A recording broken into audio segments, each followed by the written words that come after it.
ಚನ್ನ ಮಲ್ಲಿಕಾರ್ಜುನ ಕೇಳಯ್ಯ,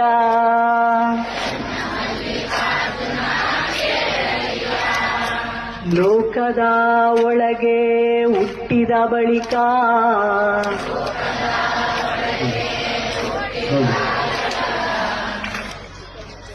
ಗಳು ಬಂದಾಗ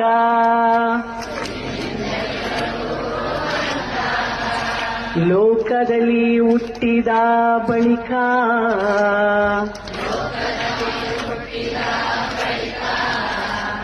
ಸ್ತುತಿ ನಿಂದನೆಗಳು ಬಂದಾಗ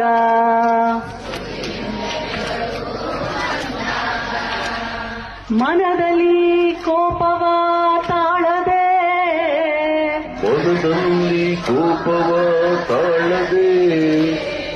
ಸಮಾಧಾನಿಯಾಗೇ ಇರಬೇಕಯ್ಯ.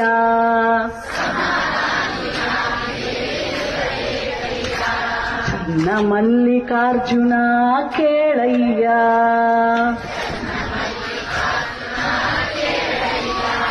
ಬೆಟ್ಟದ ಮೇಲೊಂದು ಮನೆಯ ಮಾಡಿ